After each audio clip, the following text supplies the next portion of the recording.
Give me more. I wasn't looking. Need to pick more.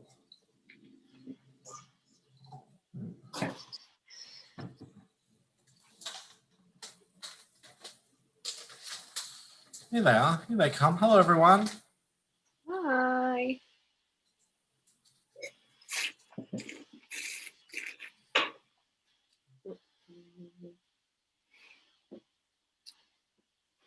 Hi, Japheth.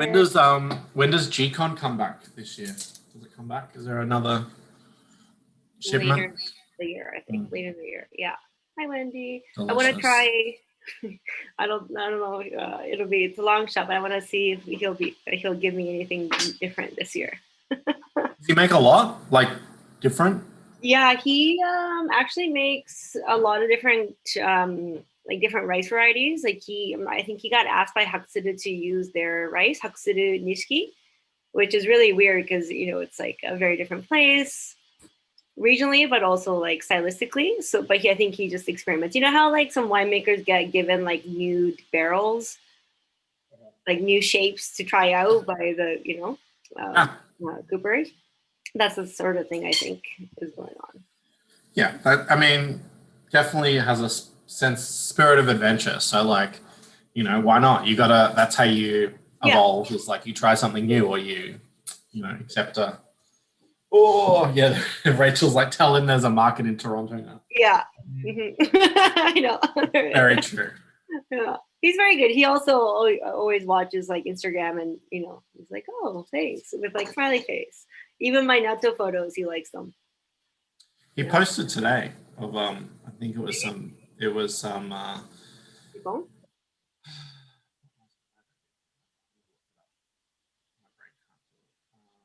Yeah, he posts a lot. Koji. I think it was a weird picture of Koji. Oh yeah. Under the Koji rice, yeah, with the green furs on it. Yeah, it looks very I'm not angry, but it looks very biological. One of his hobbies is photography and going outdoors, but he takes a lot of good photos. So. I'm in. We'll give maybe another, couple of minutes. Really, it's sunny again and warm. Is everyone doing things? Yeah, fair. I would. If I wasn't on screen, I would be out on my balcony, just listening to it on my headphones and just fresh air. Yeah. That's the idea. Instead, I'm in my kitchen, but that's okay. Drinking jigong. This is what I'm drinking, everyone. You should buy it at Regular if you're there that has it. Ginjo Omachi. Rachel, it's all you. I feel like you'll enjoy this one a lot. Yeah. It's a very jikon-like omachi, Yeah.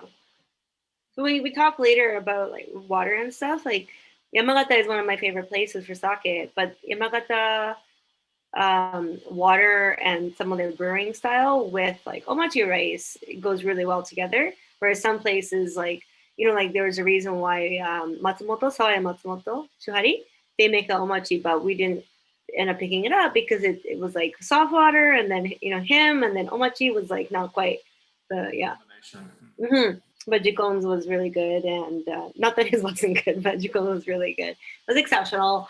And also, don't worry, we're recording, so I will absolutely tell him. I'll actually show him a clip of it. Never. I don't know if it's Richard. Well, I talked to Richard already, but last week he asked about adding lactic acid bacteria, lactobacillus, whether you can add lactic acid bacteria to your fermentation starter, and can it still be called kimoto, right, Yamahai? And I checked with my sake sensei. She's the one who created the WSET program. She was overseeing it. Anyway, Natsuki's in London, and she said, yeah, most, a lot of breweries actually who haven't been making kimoto Yamahai for a long time, they don't have enough like lactic acid bacteria to create lactic acid naturally in the beginning. So they'll add the bacteria first, and then that creates the right environment. Yeah, so it actually happens quite a bit. That's interesting.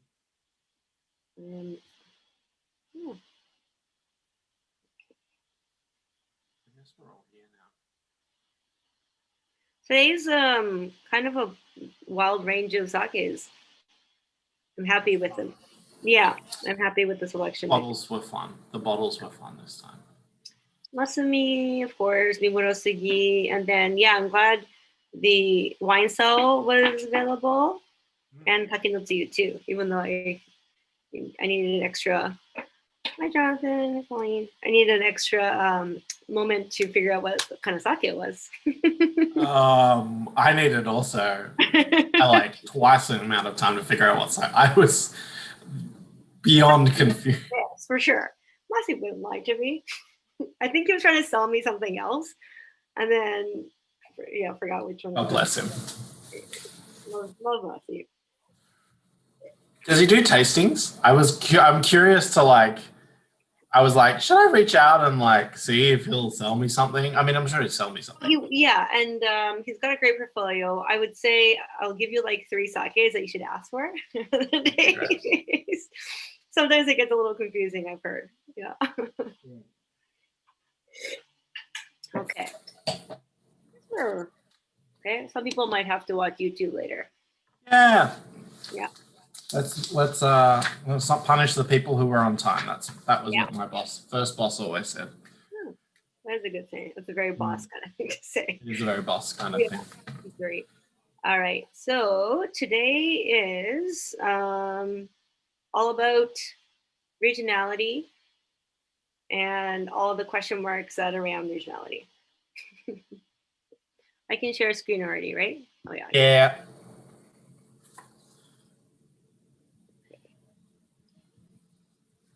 There we go.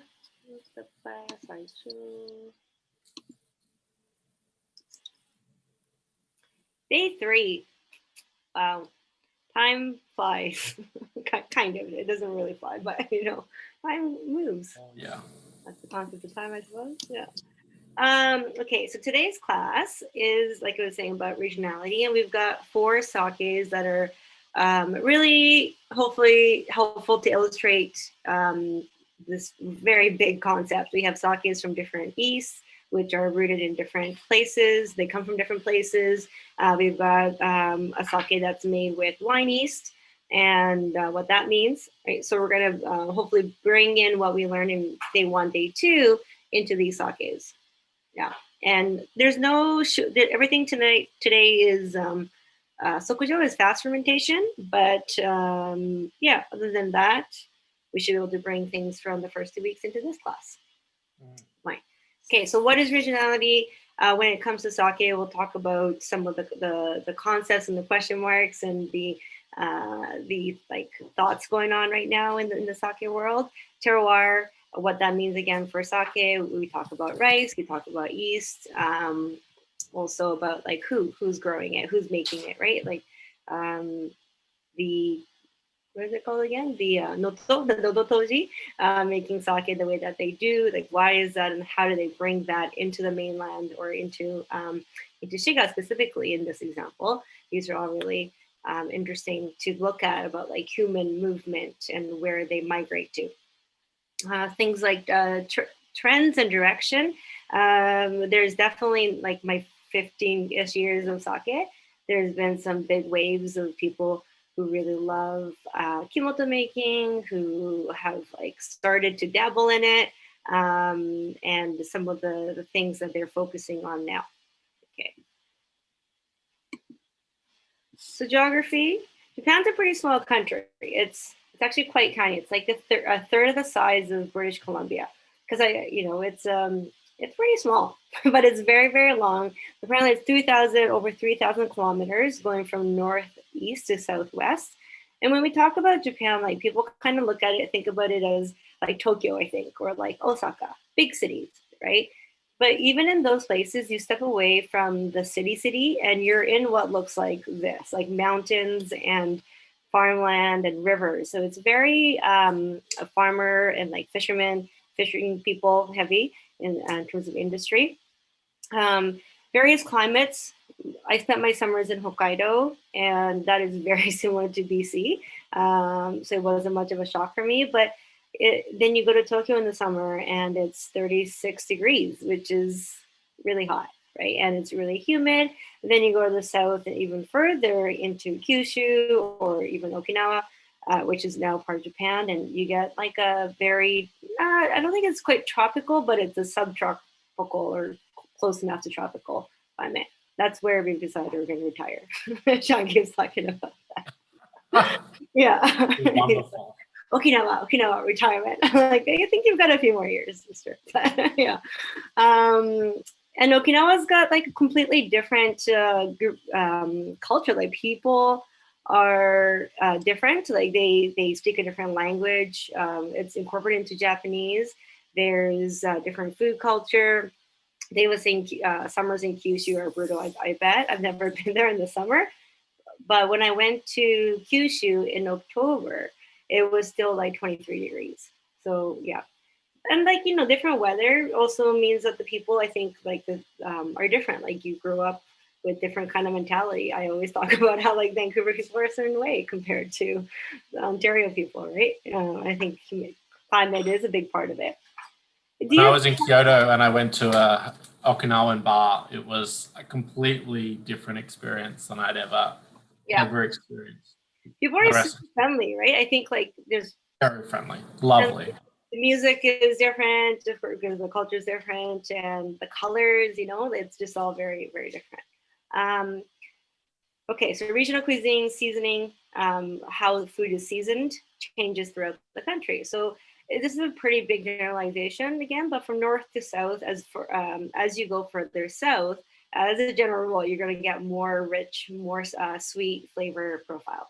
And then the north, like Hokkaido, where again I spent my summers, in Hakodate City, there's an international airport, and the only destinations are Korea and Russia. So like that's the proximity of it, right? I always giggle about that. Like, I mean, it is international.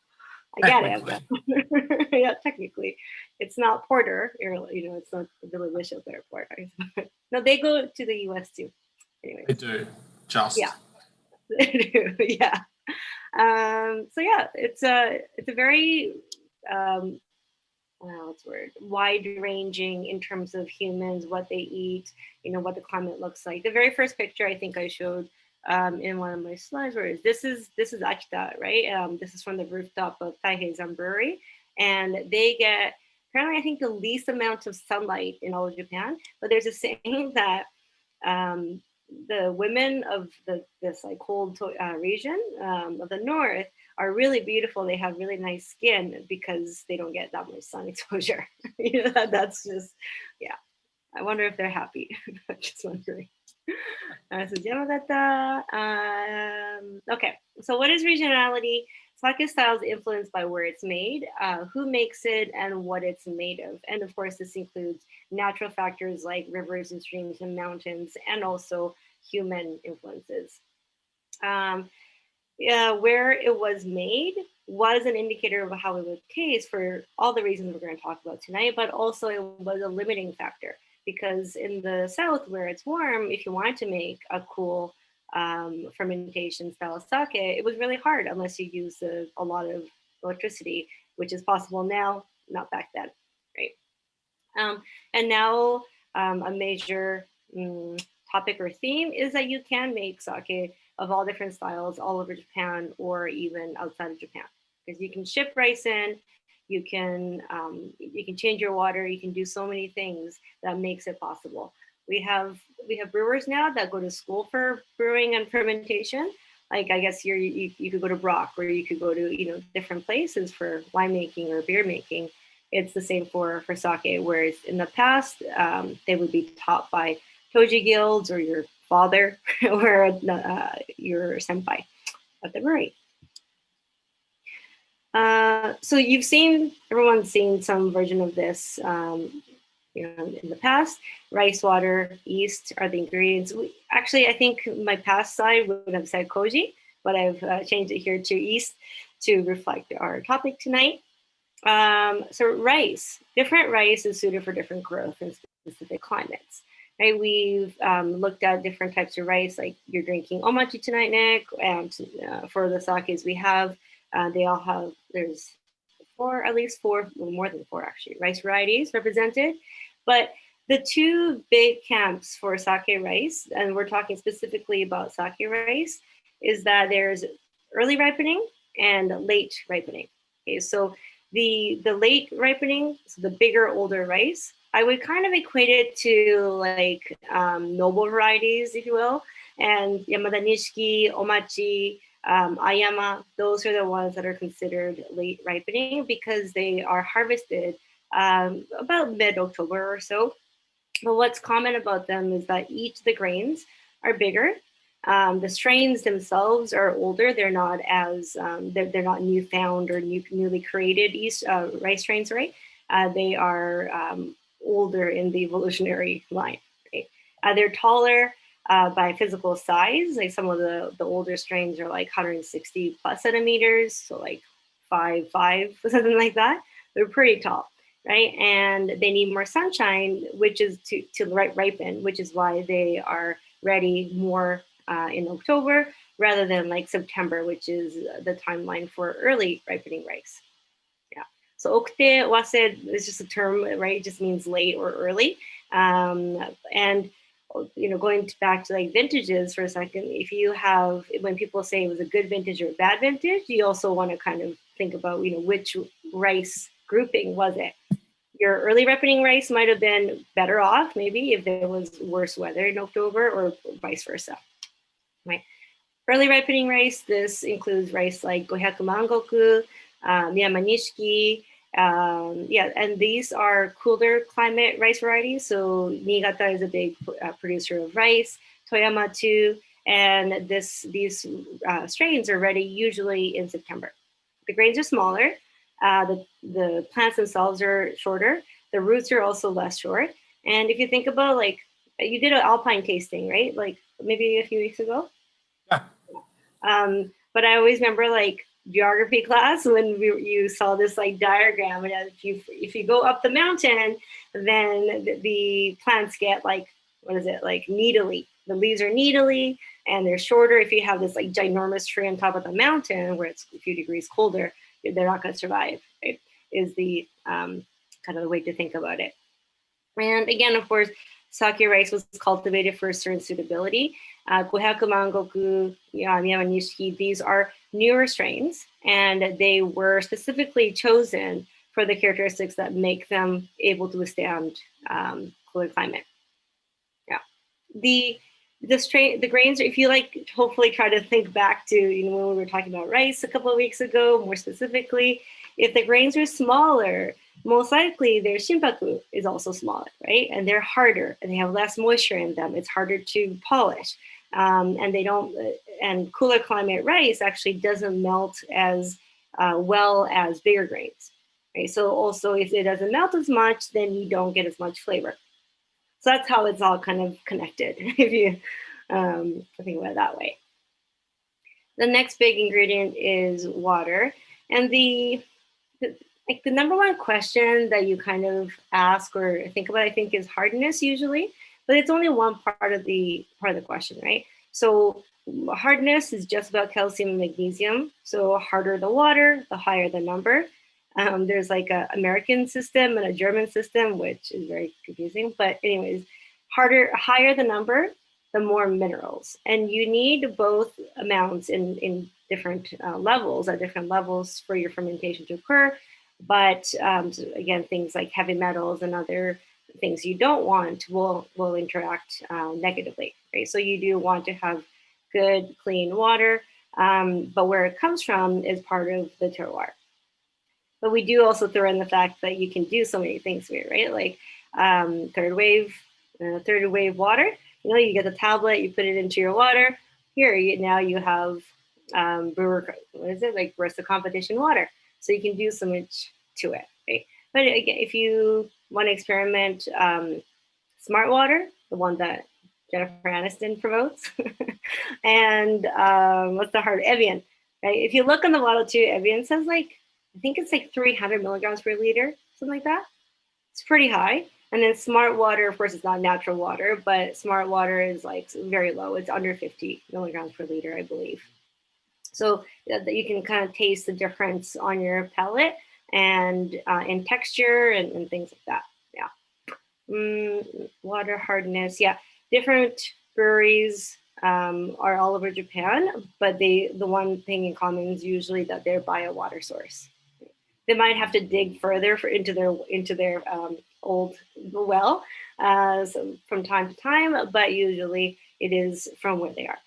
But for reference, like Kuheiji, he does the Oda de Zero sakes. He's like Matsumoto's teacher-ish position. He brings in water from up in the mountains. So he goes in like a truck, not him, but someone goes in a truck, gets like liters and liters of water and comes back with it, right? So that can be like, do we consider that part of his terroir, or is that too far? You know, another question. But he's in the middle of Nagoya City, so I guess like Nagoya tap water doesn't sound beautiful. That's probably part of it too. Izumi too. Izumi in Toronto, they go to Muskoka for water, which sounds much lovelier, yeah, I have to admit, than like distillery district water, right? But That's fair. It is still very local. Like we're not getting it from like, you know, halfway across the country or the world in that regard. Okay. East, we have a few sakes that really illustrate, hopefully, this point, but they were regionally identified strains that go back to many generations. The oldest yeast strain that is still commercially viable, I guess, or easily accessible is yeast number 6, which is the Aramasa yeast. And I know, Nick, you've sent everyone there's like a page that you found with all the yeast numbers and where they were isolated. But so before they knew where the yeast came from, people would have been using ambient yeast or like naturally created yeast. But then when science kind of caught up, usually the universities or the labs nearby were asked to isolate and to identify what these are. And then they were named by number, which is really not very fun or sexy, but they were identified by number and also by where it was found, right? So tonight we're going to have Masumi yeast number 7, sake number 1. So yeast number 7 is the most common used yeast, but it's also called Masumi yeast. Okay. We also have a wine yeast sake and yeast number 9 as well. So whether you use a pure strain that you purchase from the Brewer Society, or you go to the beer supply store in like the beaches, there's one in Toronto, or you use wine yeast, right? These are things that you can select for their specific purpose and what they can do. Or you can also, of course, use ambient yeast, which is less reliable, but depending on how you've been brewing for the last 100 years, that can be very good as well. So new strains are being found or like created or isolated all the time. So each prefecture or even like region is trying to have their own cool yeast, and I'm sure these guys on this call could, cool. That. Yeah, it's cool. It's like, we're using this particular yeast. This is cool. But the one of the things that comes up in conversation is the more like modern or new they are, like M yeasts, Meiji yeasts, or like M310, right? The M yeasts are often known to create like really like confected, somewhat artificial aromatics, and then they don't have much fermentation power, so you don't get much acidity, and you also can't get like 16% alcohol. If you don't want that, that's fine, but it is what you get. You get lower lower acid, higher aromatics of a specific kind. And some people don't like that, right? That's not something that they like. But I do think that for me, I personally like the sakes that have older strains. They're using older strains, and they might be yeast number 14, which is technically kind of a newer strain, but it's their form of it, right? Which is different from buying a new pure strain every single time from the Brewer Society. Yeah. And the population that they have has also changed over the years too, right? Because they've mutated, and yeah, it's a big topic. Flower yeast, flower as in like dandelions and dandelions and flower, right? Not the weed. Anyway, sunflower yeast, strawberry blossom yeast. Amabuki Brewery in Saga in Kyushu, they use pretty much all flower yeast in order to brew sake with, right? So there's lots of things going. What else? Like I think there's yeast that were like sent up in space. Is there anything else that you could think of weird ones? Flower, yeah, wine yeast again. Yeah. Maybe the Escarpment Lab guys would create a new wine sake yeast for us. Thank you. Yeah. For the yeast. We get Izumi to get a rice for us. We find some cool waters, a natural spring somewhere in Ontario. And yeah, someone started digging somewhere. Does Canada, or does Ontario have a lot of spring? I guess you'd have spring as well. Well, that's what I'm going to be doing tonight. Looking up spring water in something like really like mineral, like volcanic-y, and that'd be fun. Yeah, Canadian. This like, is Ontario Canadian Shield? I'm gonna use the excuse that I grew up in BC, so my geography is even worse. Canadian Shield is like what I remember. Anyways, I feel like Rachel would be. This is her. This is up all absolutely Rachel's. She's probably texting her brother right now. So we identify these things separately, right, to like talk about, but of course it's this combination of all these things: rice, water, yeast, the human aspect, your philosophy, the history, even like your grandfather insisting that you use one rice because that's what he liked. These are all things that contribute to what we get now. Most of the water in Ontario is hard water. Yeah, I think it's quite hard. Sake rice. What I read this slide today to myself. What about table rice? I'm like, what about it? What about table rice? So as we've spoken about quite a few times, you can use table rice for sake making. It is what's used mostly, right? And the Yamada Nishiki, the omachi, gets all this attention and all like the media love or from us talking about it. But table rice is perfectly capable of making good sake rice, and you can polish it. You can do all the same things to it. But we do know that when you polish table rice, we're doing different things. We're polishing it down to call it ginjo, daiginjo usually, but you were not necessarily getting less proteins, right? Actually, recently, a lot of table sake rice, a lot of sake made with table rice is very, very tasty because they do have more proteins and nutrients and less just like pure starch, because that will make like a really clean sake. You tasted that 35% daiginjo yesterday. Like that's a very good, like it's tasty, but there's more flavorful sakes out there as well. Yeah, I never got over the fact I'm paying more for less. It's just one of those things that I haven't come to terms with in my brain. Yeah, well, it's kind of like more money. I don't know what's a fancy vodka, like Belvedere or something. Yes. Yeah, absolutely. Grey Goose. Yeah, Grey Goose. Yeah. Zero flavor. That's why I drink Scotch, right? So my palate is so like desensitized from the decades of drinking that I need the most intense flavors.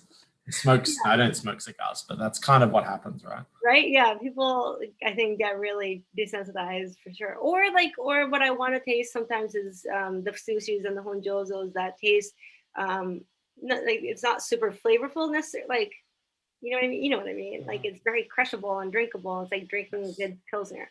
Yeah, absolutely. Kind of lean towards that, I feel like, and everything in the middle, they're there, but it can be hard. Okay, so what again is sake rice known for? Is this lower protein shinpaku, the starch heart, the white starch heart that is well defined. You've got physically large grains, and hard to crack. So if you've got a harder vintage, they crack easier when you're polishing or even when you're washing. So these are all things that brewers take notice when they first receive the rice, or even when they travel to the fields. So they can see that, oh, okay, maybe this year is going to be like this because of this kind of weather pattern. How does it absorb water? How does it get broken down by enzymes? These are all really big questions, right? And for the most part, even today, there are some trendsetters out there and like revolutionaries, but for the most part, most breweries are trying to make similar sake year after year. So they have to adjust for this, right? It's like non-vintage champagne, like it has to taste like the every year. And so does, let's say, like, what's the good, Hakkaisan Tokubetsu Junmai, or like Tengamai even is a good one. They blend a lot. And their goal is to taste and make a very similar, like, flagship sake that tastes like what it's supposed to taste like. Yeah. But I always wondered, like, Tengamai, it's not, they do use some like numbers, but I think a lot of it is just by tasting. So is right now it's the president and his father, and then like two of the staff that are the main people who decide what the blend is. But 100 years ago, that sake probably tasted quite different. Right? Yeah, absolutely. Same with probably champagne, right? Like, you talk about a house style, like you couldn't keep that consistent over different, whatever the person who blends the champagne is to, like, yeah, it's just, I would feel almost impossible. Yeah, or like we talked about whiskey too. Like if you're blending whiskey, like that's gotta change, and that it's distilled, but still, like you would have different amounts. I'm sure. Yeah, different technology. So how the rice behaves, expressive itself, is connected to the variety, the type of rice you're using, the vintage that you've got, as well as the farming. So farmers might change their draining, maybe when the water is drained, or like even the temperature of the water. I saw this little news segment that rice farmers were this one rice farm was trying to win a gold medal for their rice. And one of the things they did was they brought in, when they drained the fields with water, what they re-flooded with was a lot colder, the water, so that the diurnal temperature difference was higher. Yeah. Huh. With sake rice, I was told that that's not really possible in that scale. Like it was like a very small plot of field that is just for like table rice, like competition rice, right? Yeah. Cold rice. But it's interesting if you can bring in like cold water, or even just do it at night, so that it's physically colder by natural factors. Then I think your crops should also respond to that. So lots of things going on that we could talk about. So some farmers use ducks instead of pesticides. Yeah, yeah. So there's like so many things happening. Ducks. I actually didn't hear about that one before, but I know there's like different azolla, like almost like an algae-looking thing that lives on the surface of rice fields on the water, and that is supposed to like put nitrogen back into the soil, or the mud, I guess, and also protect it from pests and other things. Oh yeah, this picture would have been good to show. So this would be probably like springtime-ish, where you can see the rice paddy is flooded. I think this I like the photo, but I do think it's from a table rice farm, not from a sake rice field. So the goal is to create large grains, not necessarily the height, which is why fertilizer and things is really not used in a big way in rice fields, because the height isn't what you don't want all this vegetation necessarily. What you want is bigger grains. But this also makes it hard for organic farming apparently to happen. So seedlings are planted every year. The roots don't stay, they're uprooted, and then they're replanted, right? So this year's crops are going to be part of the seedlings for next year. And that's how it continues down. right? The paddies are drained and reflooded at least once a year, but twice, not a year, sorry, twice a season is kind of average. But this draining gives rotting vegetation. It decomposes things that are in the mud and like leftover bits. It gives access to oxygen and nutrients to the plant. Right? And so whether it's ducks or maybe this like algae on the surface, like these are all things that they're trying to use in order to do less chemical. Yeah. Ripening happens in the fall and harvest, September to October, but it depends on the region and variety. So again, colder regions not ripen, the strains are actually ready faster because they need less sunlight. So there's a sunlight counter in the fields, right? And then once it hits a certain number, for mango it's earlier, but it's also planted earlier. And then for the bigger strains, the older strains like Yamada and Omachi is ready more in like mid-October. That's me with my, I borrowed my mom's boots for this. Because I was like, when you travel to Japan, you don't exactly have space for duck boots. Right? And I was surprised that all these other people from around the world actually brought boots. Anyway, so my boots are this like roll-up one that my mom, I think she's like paid to endorse because she talks about them a lot. But yeah, those are my. Also, you shouldn't bring if you're working on a farm, you shouldn't bring those boots to another country because there's dirt and microbes in. Like that's a big part of as Australian who are crazy about like quarantining, like and not bringing foreign things into our island. Yeah. You can't have muddy, like one of the questions is, have you worked on a farm in the last 2 weeks? Do you have boots that have mud on them? Like you have to like keep everything like sterile. So I agree with do not bring your farm boots. You buy when them. You travel overseas, buy them over there, throw them out, and like keep the invasive species to a minimum. Yeah, I mean, when you go to Hawaii too, I think they're very strict on that questioning on the customs forms. Anyways, also I like how like I was told to bring a hat, but I'm like I'm bringing this hat. I'm not bringing a cap or like a dorky hat. I'm bringing my. But this is in Hyogo Prefecture in mid-October. So it's Yamada Nishiki, and it's I think Hakusuru or one of the big breweries. This is all their holdings. You know how when you go to Champagne, there's like Moe flags everywhere. That's the kind of thing with this farm. And so they left a lot of just like one field for us to experience this this treat because usually it's all done by machines, right? Like you're not getting in there with boots anymore and using a little, what is that thing? This like hooky thing to cut it. Yes, the scythe. Scythe? Okay, yeah, to do that. But, like of course, we're all amateurs and giggling because the mud, as you can see, it's super sticky, right? And you get your boot in there and you're stuck and you're like falling over and all these like older farmers are just laughing at us. You couldn't pay me to do this. I grew up on a farm. You could not pay me to do an afternoon of backbreaking, hard labor harvesting rice. Yeah. It was. Sorry, I love sake, but definitely not that. Not this one. Yeah.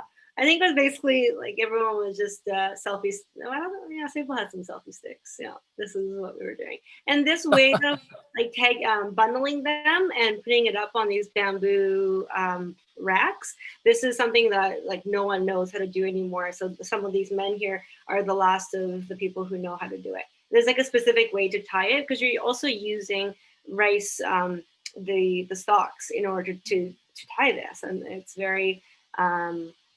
Not exactly efficient, which is probably why they're not doing it this way. Anyway. And this is Yamada Nishiki? Yeah, right. Yeah, Yamada Nishiki, yeah. It's actually fun. Yeah, invasive species are no joke. Yes, definitely not funny at all.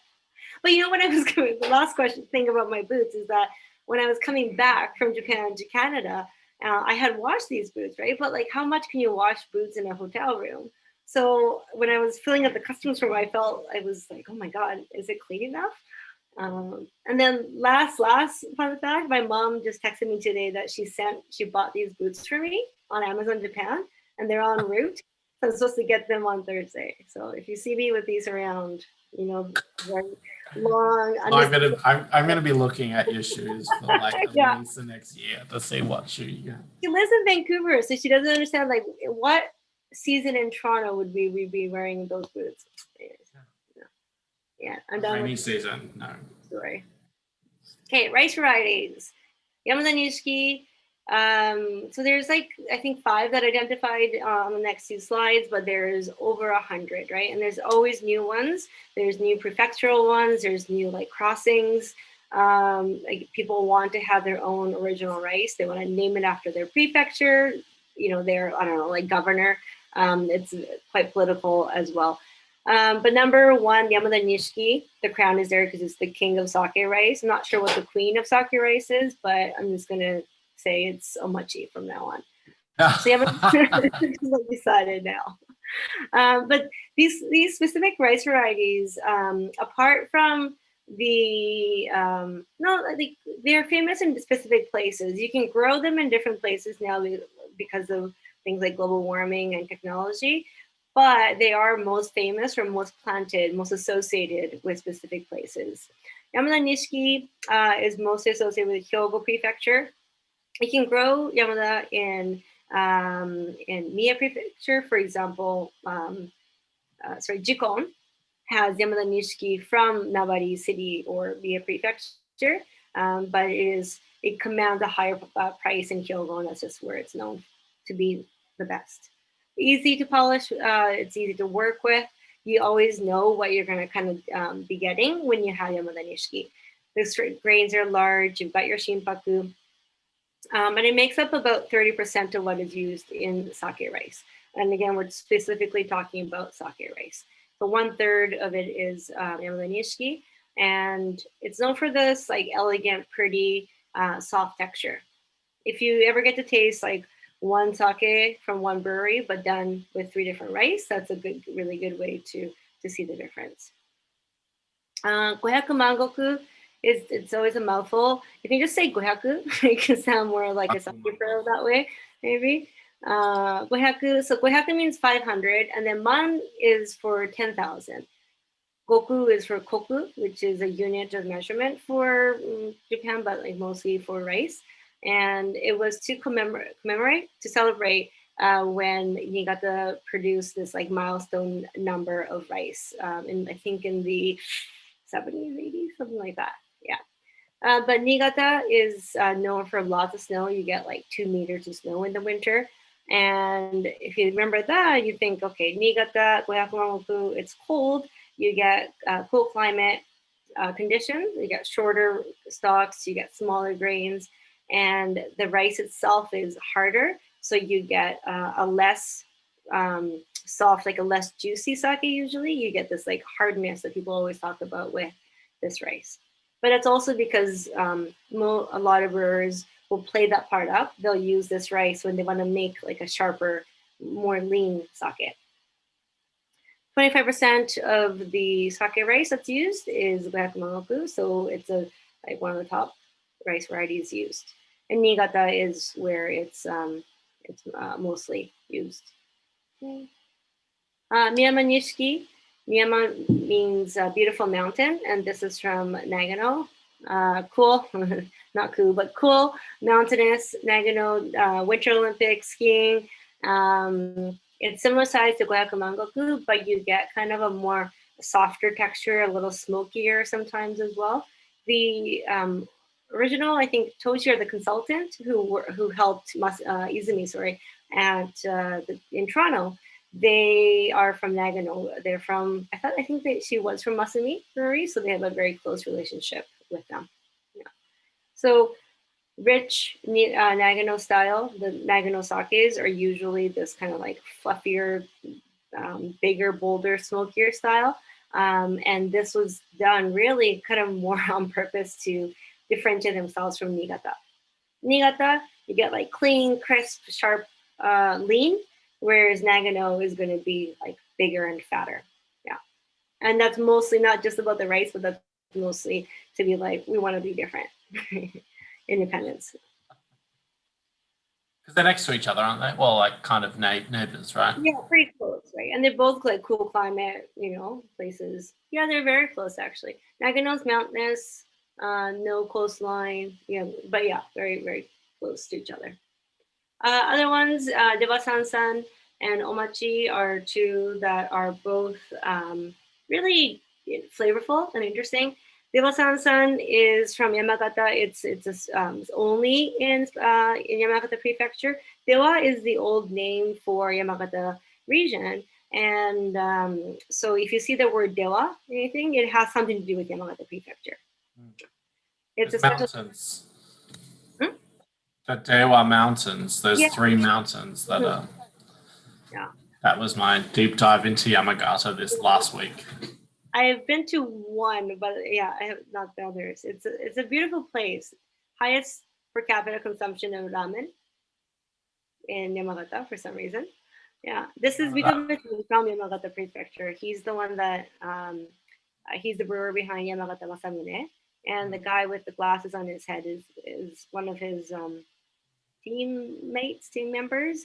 He's in charge of the rice farming now, but he's a former monk / race car. No, was it? Motorcycle driver, I thought he was. Yeah, motorcycle driver, racer. And he's like done so many kind of strange things, seemingly strange things. And then someone else on Mitabe-san's team is a uni researcher. Like, researcher. Yeah. It's interesting, right? To bring people from different backgrounds and see how they can help. 100%. Yeah. It absolutely has to make for a more insightful, creative space when you've got different perspectives and different, 100%. Yeah, Amitabh-san himself was in like an import-export company, I think, and speaks perfect English with a slight Yamagata accent. It's very cute, and yeah, he's always talking about Arc'teryx to me and Lululemon for some reason. He's always exercising on a new exercise regime. This rice is really delicious. I really love it. It's very it's a new rice. It was only registered in 1997, which means that the like scientists or like farmers would have made this crossing in 1997, but it's already in the top 5 in terms of volume use. And even brewers not in Yamagata have been experimenting with it because it's such a like a high performer. And you get this herbal quality. You get a little more like fatness or oiliness, and omachi can be hard to drink right off the beginning. Like after it's pressed right away, it's a little coy.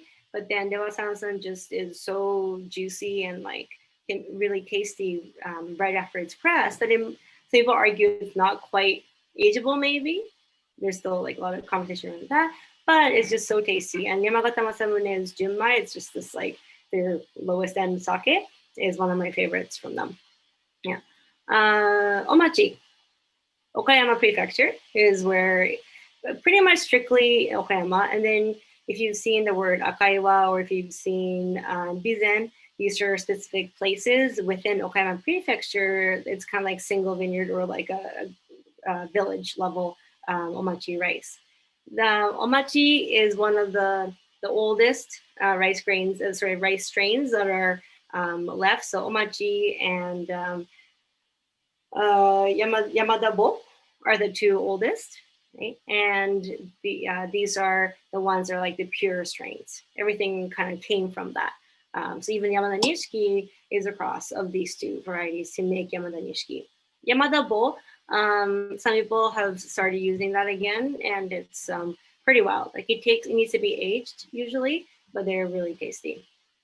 So larger grains, it's difficult to polish because the shinpaku is shaped in this like spherical way. So if you look at a cross section of omachi, the shinpaku is like a ball. So if you start polishing it, you hit that quickly, and that's why you don't see omachi polished beyond like 45. So you don't see like a 20% polished omachi, right? So and why would you really? Because I think omachi is such a tasty rice.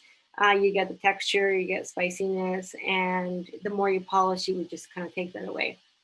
Registered in 1866, so it is one of the older ones. oldest, and omachist. Rachel is an omachist, but a lot of people are. I do love omachi a lot. You can get some really interesting sakes with this. Yeah.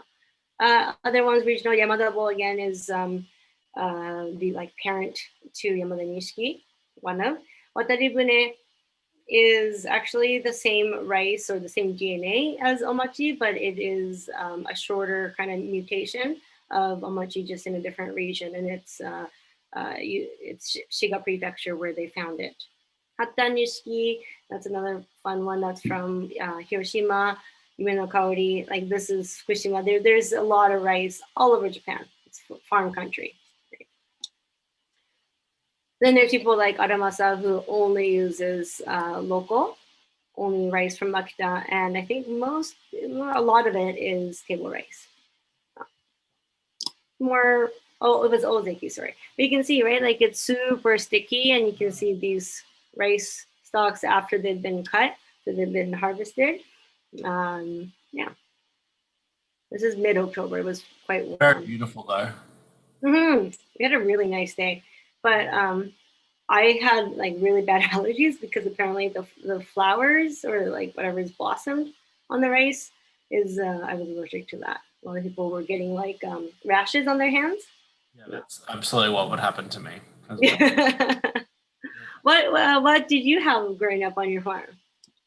Cows. We grew cows. Oh. Well, Angus. Yep. Yeah. Wow, that's fun. Yeah. Mm. Yeah. Is it? Yeah. I guess. I don't know. Yeah. I know my way around a farm. Put it that way. So. Oh, I love this. I always want to taste this sake. I think I have. I think I like. I think you have. I think we talked about it. Yeah. So this is the one I would forget numbers for a name for some reason. Terada Honke. So this was the guy that was singing with an MG tank in my video last week. And he does this Daigo no Shizuku. It's 90% polish from Chiba. And it's the only brewery I've seen where they have chickens running around outside with open barn doors. You go in and right inside is a fermentation tank. Like you don't see that sort of proximity to nature very often, but it's pretty cool. He's kind of become this almost like godlike presence in this natural sake world. And the people working, the people who are interning or staging are usually like French Soms, who are like very good looking. They get around, that's for certain. Yeah. So I heard a lot of languages last time I went. Oh yeah. When I went to L'Effervescence. Yeah, this is such a wild sake. Like it's 11.5% alcohol. You can see on this label because they don't use yeast, obviously, right? If you're this kind of philosophy, you wouldn't. And natural yeast, you don't get like 16%. And also, I think more importantly than that, not the yeast, but the koji is their own. So it wouldn't be as like pure or commercially produced as his is. And that's why the sake finishes at like probably around like 11.5, would be my guess, is what they finished at. Yeah. That's very low. Yeah. It's sweet? I can't remember. It's like sweet, sour kind of, it's like that's fun. A lot of acid. Yeah. Language is good. Stu showed me, this is the one I was saying, Stu, maybe shouldn't tell 35 other people, but he's got this bottle behind his counter at Sakai Bar that he opened 3 years ago, wrapped in newspaper, and it's the color of like soy sauce now. I love that. It's so sweet because I think there's a good amount of like sugars. Oh, and also because it's 9%, you have a lot of nutrients in the sake left.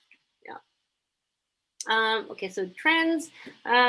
Local is definitely something that people are thinking about and talking about. Local rice varieties rather than buying them from Yamada Nishiki, from Hyogo Prefecture or beyond is a big push. Like also because weather is uncertain in Japan in the summer often these days. And if you can get rice, if you can source it from farmers that or you can at least visit or buy from, then that is much better. Local rice varieties, prefectural labs are creating or isolating different yeast types that we talked about. They play a large role in coming up with new rice as well and new methods. Different combinations of all these elements is what they're trying to research. What did it taste like? Yeah, I got to Wendy. Oh, yeah, Jing. So yeah, it tasted really sour. It does definitely remind me of like an unfiltered, cloudier natural wine. I think. Yeah, like maybe I don't know, like a Sauvignon Blanc that has that sort of, aromatics. It doesn't have that kind of floralness, more grainy for sure, but yeah, really very apple cidery in that sense. That's cool. Mm-hmm. Ambient yeast, yeah, that's a big trend as well. If you have been brewing for a long time, then you probably have enough yeast in order to make sake without adding it. But I was also told that the the lab yeast that you can get now is so strong that we talk about shubo taking the starter taking 2 weeks or a month, but it can be cut down to like 5 days or 1 day even now. So because your yeast is so strong, even if your shubo starter is 1 day, you're able to have enough yeast population to have a full fermentation. So like, I'm sure 20 years ago, someone would have been like, no, that's weird. Singularity. So rice separated by plots. Shuhari, Matsumoto makes the ID series with rice from different specific plots of fields and brews them all the same, but you get to taste the regionality or the terroir of each of the plots. Rice specificity, Yamada Nishiki from this particular place, or Ayama from this place or this farmer. There's like rockstar farmers out there who command a lot of price. Ayama is still like a really difficult one to get. Same koji for all sake. So I tasted the sake last week. Samples that the koji for all the sake that they make was made from Yamada Nishiki, polished to 50%. But the other rice you use for the kake for the additions were a different rice with a different polish, right? So the koji making stays the same in this person's or this vein of thinking. It is the same for everything that they make. They only make one koji, but then they make daiginjo with it. They make ginjo with it. They make junmai with it. So that's very aramasa too. That's someone who's pushed that. So Aramasa, his koji is 45% polished, Yamada Nishiki most of the or 50% most of the time, and then everything else can change. But that's like the heart of it. Less polishing, not this one, but Terada Honke, the natural guy, he makes a sake called, I think it's called almost a bit like rice ball, and it's brown rice. So even darker than this. It's very, very grainy. 90% is relatively common now, like maybe not 5 years ago, but now 90%, 80% is quite normal. Like Stihoneri makes a low polish 80% sake that's available all year round. His expression of that is quite salty, right? Like you've tasted it, it's spicy, salty. Whereas Anamasa, Senkin, those guys are like Kimoto, really elegant, but it's 80%. Yeah. Well, less polishing, right? If you take away less polishing, then you've got more flavor, more nutrients, and more activity. So, I mean, like fermentation activity, and also things like even the koji process would be different if you have more nutrients in your rice. And you can overcome a lot of this. Overcome makes it sound like it's a problem. It's not really a problem, but it's something that you can work with by technique and what we consider as off flavors. Sake scientists or like fermentation scientists often categorize, or not often, they categorize some flavors as off flavors because it's just not in the like Japanese lexicon of flavors. So Sauvignon Blanc, gooseberry, tomato vine, Gatsby, that's a fault, right? And I remember being with people from the wine world at a lab, and they were like, well, why is that a fault? Like, you get it in Sauvignon Blanc, so then it clearly exists. Why have you called it a problem? So maybe not labeling as a problem is another way of thinking about it. Japan's pretty conservative in some ways, so it can be hard. Oh. So terroir in sake fields is something that people like Matsumoto, Taka, who else? Kuheiji, a lot of these guys are talking about.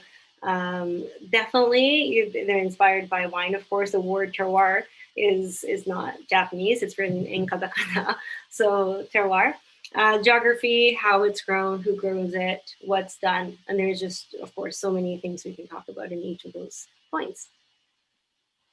How it's grown, like what we were saying about flooding the fields with cooler water, or only draining once versus twice. These are things that farmers are trying to decide right now.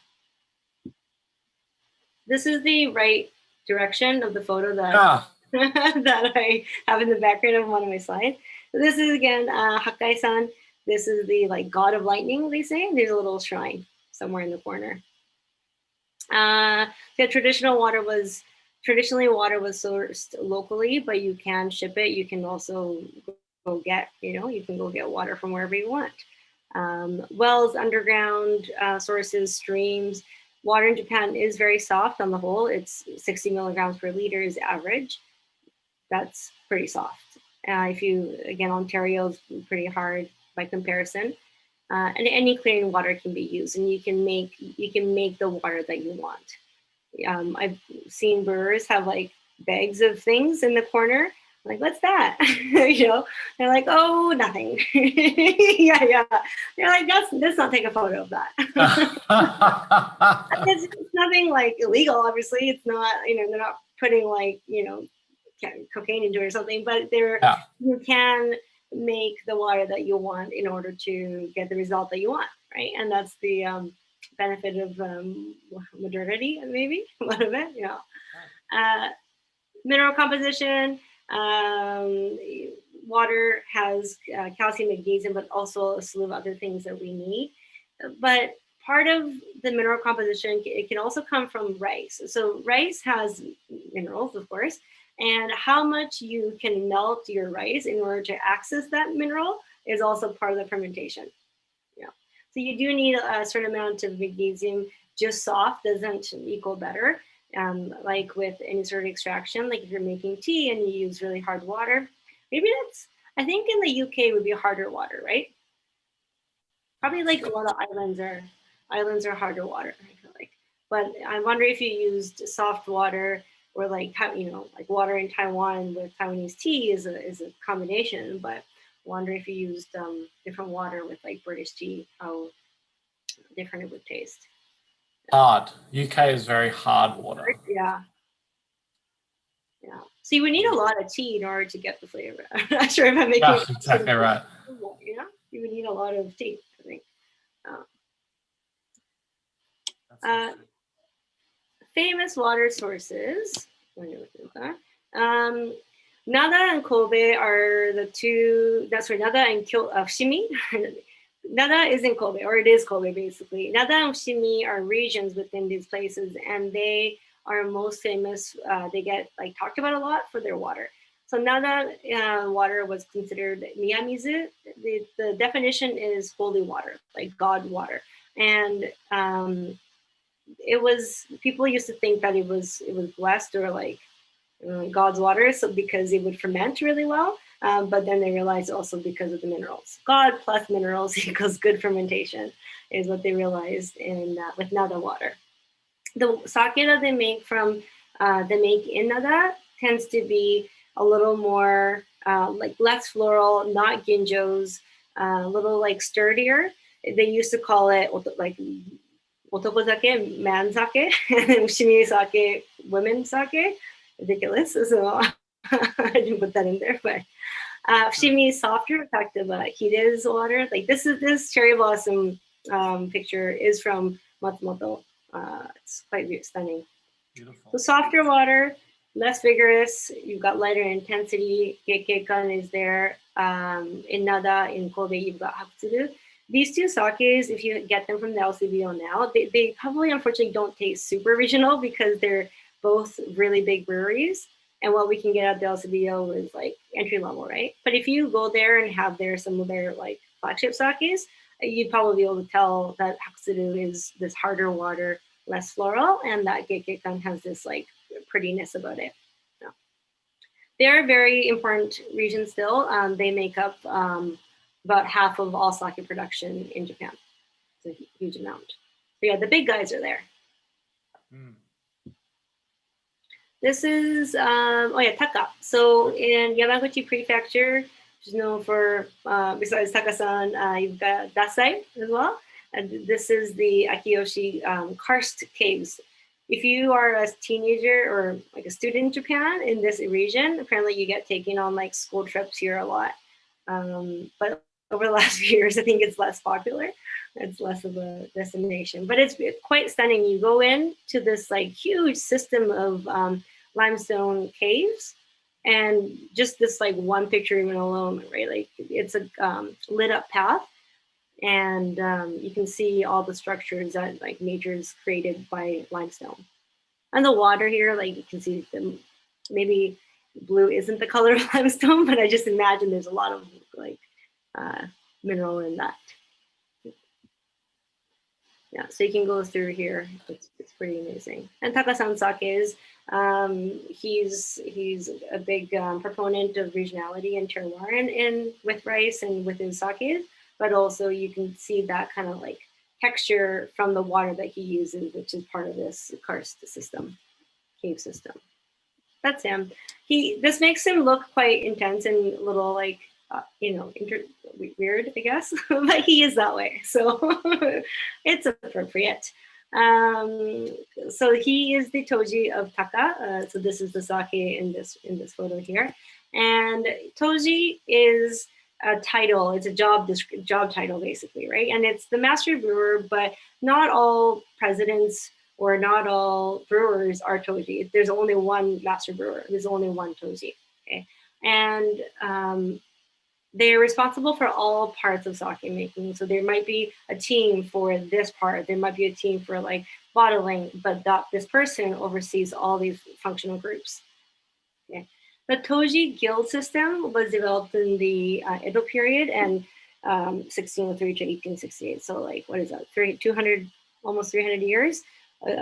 This period, they built this system. And it was a way of, well, it's like a guild of any sort, right? Like I guess like an artist's guild, or even like, what is it, like plumbers or engineers would have a system. What is that called? Like an apprenticeship system, right? But it was a way to share techniques, skills, education, and even if like some brewery was looking for a brewer or just like an assistant, then they would tell each other, and you would, apply for a job that way. But it was regional. So some examples: Nambu, Ichigo, Tamba, Noto. These are all regionally based, and they're all names, old names of these places, and they all had different like feudal lords, and that's why they have different names, and we call them now. Yeah, but seasonal brewing was a thing. So you brew in the winter when that was happening, and then in the summer, you're a farmer, you're a fisherman, you do something else, right? And that's how we get things like Noto Toji from the Ishikawa region going into Shiga Prefecture. These systems, this Toji Guild system is still around. It's definitely important still. But more and more people less and less people are joining them and taking this like regional style as much to heart as they used to. So, brewers might have been like DJs at one point, coming back to their families. They weren't part of he wasn't part of a Toji guild, right? He was a DJ, and he's making whatever sake he wants. More and more brewery owners are making sake themselves, and they're like owner operated. But back in the day, you might have been an owner that hires a Toji, right? So like Nightingale, Nihon Nigurisu in Fukuoka, the president is not the brewer. He's got a brewer. Yeah. So Nambu. So if you've seen Nambu Bijing, Southern Beauty, actually Nambu is in Iwate Prefecture, which is the north, but that was like the southern part of Iwate, which is now why it's called that. But you've got these styles. So Nambu, pure, clean, white. Ichigo, closest, Ichigo is Niigata style. So we've got really crisp, clean, light styles. Noto is sweeter and richer. Yeah. This is pretty, it's connected to originality, of course, but all the things we've talked about the last like 2 weeks are just part of, is intertwined with all of this, that it's really hard to say, okay, this is a Noto brewer, that's why they're doing this. That explains like 1/100th probably of the formula, and then everything else is like connected to everything else. Yeah. Sake, tasting. Sake time. Okay. Sake time. Yeah. So if anyone has questions, yeah, go get your sake packs. And we'll taste the 4 sakes. So it should all be session number 3 sakes, and I'll give you the order as we taste them.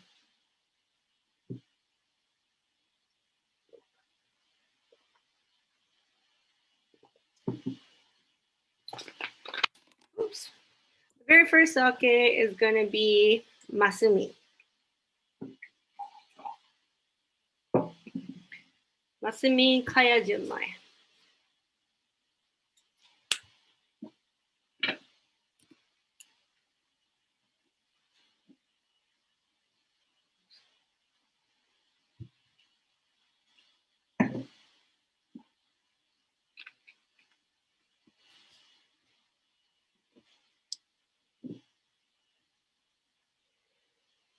I feel like a lot of people have had this sake on this in this group, but yeah. So Masumi, you can see the arrow here, the star is from Nagano. So if you remember, we talked about Nagano having Yamanishiki rice. Nagano Masumi Brewery is where yeast number 7 was found as well, or was isolated. That's their ambient yeast, so that's their natural yeast that was identified quite a few years ago. Questions? Okay. Oh, sorry, I missed some questions here. What did it taste like? Okay, approximate to mountains, softened waters. Yeah, it's a big thing. And a lot of so many mountain ranges in Japan, right? It's like built from 3 faults, all these islands in Japan. So you have a lot of mountains. So it explains the soft water a lot. Oh, anyways, kanji for Hoviden, yeah, it is pretty nice. The first sake is. So Masumi here, and again, it's Nagano sake. It's a junmai. It's not ginjo, it's junmai. And the rice for this sake is a combination Miyama Nishiki, Hitogokochi. So you should assume that Miyama Nishiki, if they say it first, and I looked, Miyama Nishiki is the koji rice, and Hitogokochi, which is the table rice, is the kake rice. Right? So yeah, this is really pretty. And this is always like probably the best example of yeast number 7 because it's also called the Masumi yeast. Yeah. And Nick, you found that YouTube video, like mini documentary, right, of Masumi? Yeah, it's like a 20-minute documentary, and it goes through the sake, like the steps of making sake, but like at Masumi, and I thought it was really interesting. Yeah. Very easy and relaxing and calming. Very calming, yeah. The language, like narration, was very peaceful. It made me a little bit of like the Headspace app. Okay. This is great. So this, this can be a good example for a lot of things. It can be a good junmai one, but I think for regionality, the Nagano style, this Miyama Nishiki little like smokiness, and yeast number 7 is the most used yeast, sake yeast. So the majority of sake is made with this yeast actually, or some form of it. And this is something that you can buy pretty easily even here in Canada. So the higher up we go in numbers for yeast, if we get yeast number 18, for example, compared to yeast number 7, you're going to have more aromatics. It's a more modern, not invention, but it's a more modern finding, I guess. So it is meant to give you all these like strawberry and pineapple and big aromatics, but it's not a very good fermenter. So you get lower alcohol, you get lower acid, whereas yeast number 7, it's not showy, but it just gives you like a really solid fermentation and good balance.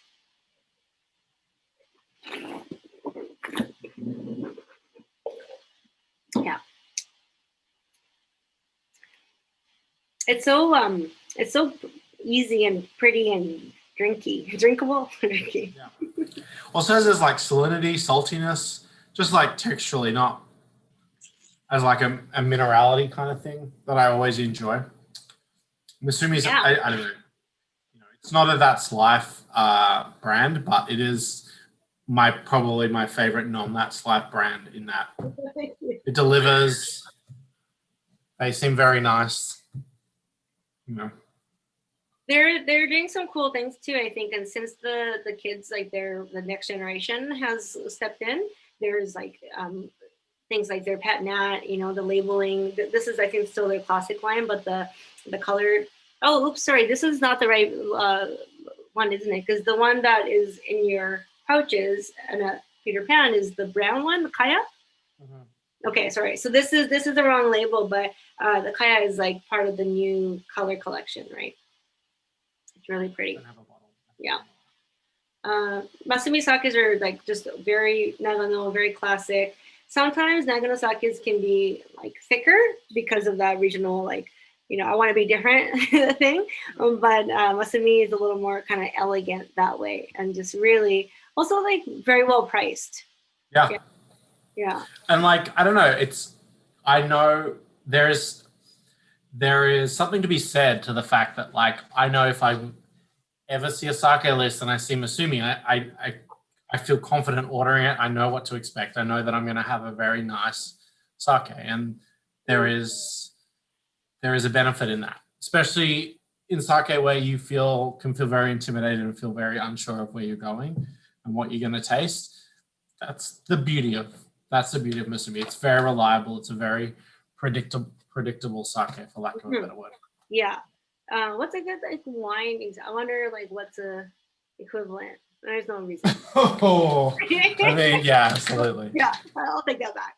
We don't need to think about that. But yeah, if you see Masumi, drink it because it'll be good. It'll be well made. It'll be balanced, and you're not gonna not enjoy it. Like I've never heard anyone say I don't like it. Okay, so Masumi again, Nagano. You can see it's pretty large. It's right in the middle of the country, and it's landlocked. So you don't have. It's like one of the 5 prefectures that don't have a coastline, and you get this like mountain influence. Great water. Soba is really big in Nagano. What else? Yeah, it's a beautiful place to go. Skiing, I guess. I assume it's skiing. Oh, yeah. So people who like brewers from Nagano, even Yamagata, these are like snow regions, snow country, and they're all like professional skiers. So if a brewer or like their team comes to visit and says, let's go skiing, I would not. I grew up in Vancouver, but that does not mean anything. So, yeah. Oh, Basashi, really? Horse meat. I didn't know that, dude. Yeah. Unless you're from Austria, too. Like, we have winemaker, like Malat. Michael Malat is like a heli ski kind of person. I was like, I'm not going with you either. Never no. But I have friends who love to ski, who love wine. So I know that I'll always can go hang out with those people. I'll just be at the lodge drinking wine. Me too. Maybe champagne. The second sake is Mimuro Sugi down here from Nara Prefecture. And there. Oh, this was such a delightful sake. Yeah. So Mimuro Sugi is from Nara Prefecture, and this is Tsuyuha Kaze rice. Okay, so this is a local prefectural rice. It's apparently the only sake rice that is like native to Nara. And so Mimuro-sugi, Kaze no Mori, which is in Nara as well. These two breweries use it.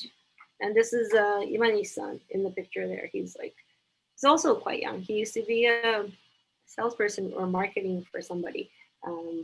Came back to brew sake. Tokubetsu Junmai, if you, before any of that, like put your nose in compared to the Masumi, it's so aromatic.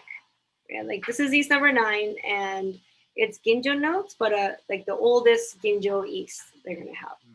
14, 18, even 10, those 3 ginjo yeasts too, but they're more modern and they were like found more recently, which is why they're more tropical and like the fruit composition is a little different. Like apple, pear, maybe melon, but like not super ripe. Yeah.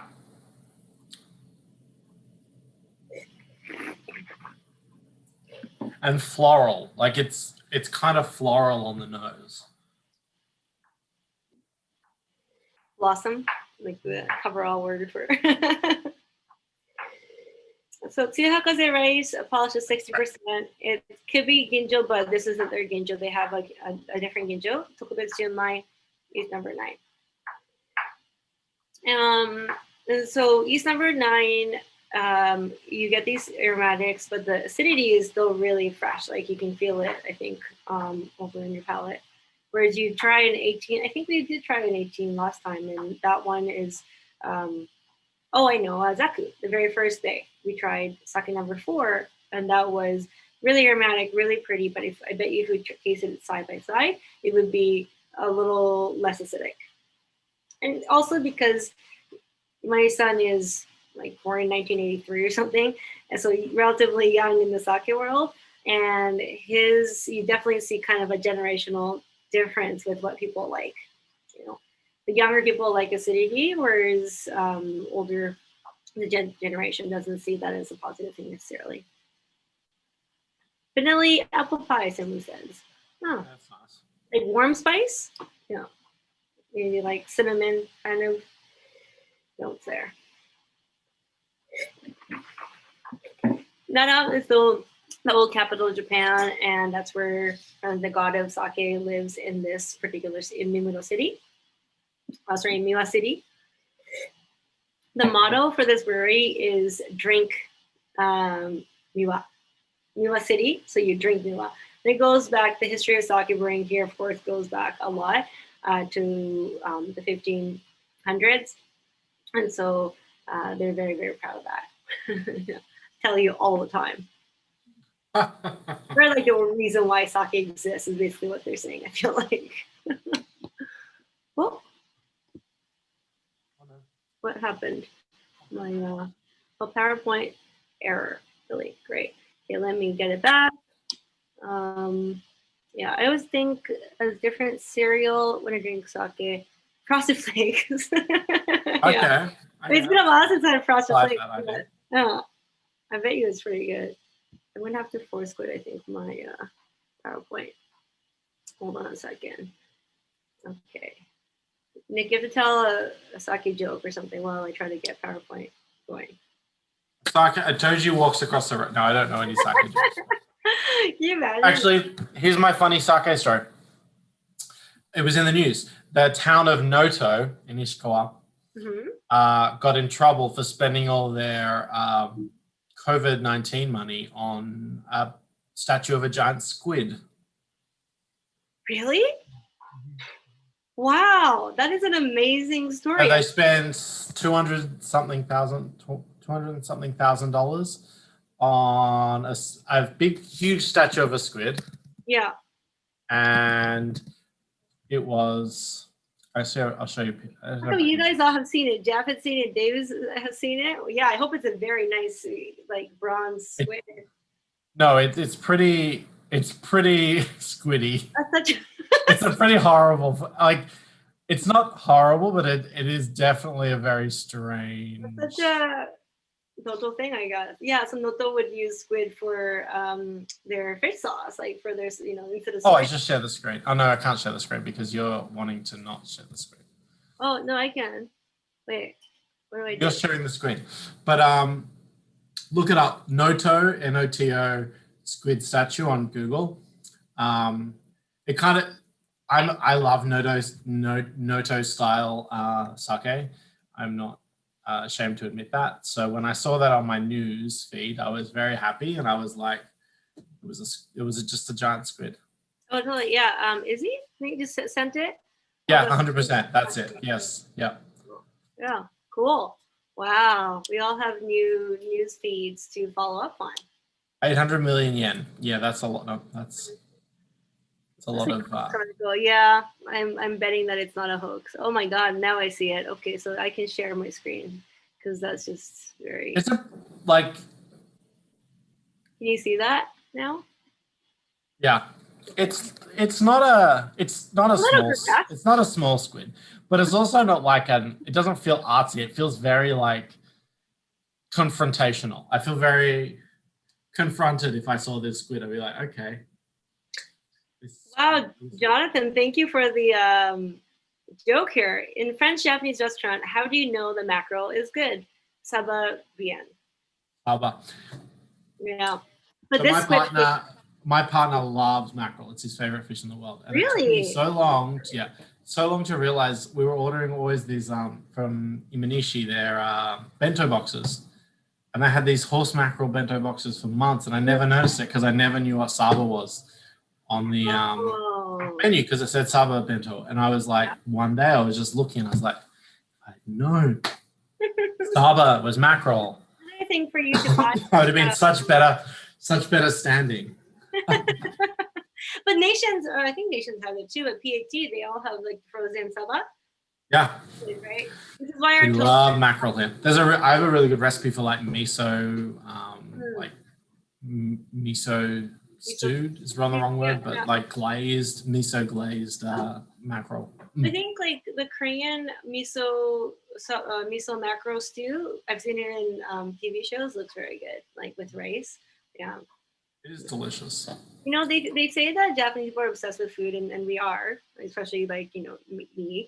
But if you watch a Korean TV show, I feel like it's even more, and there's like, feels like more like sexual energy with Korean TV scenes. I am in no position to add to that at all.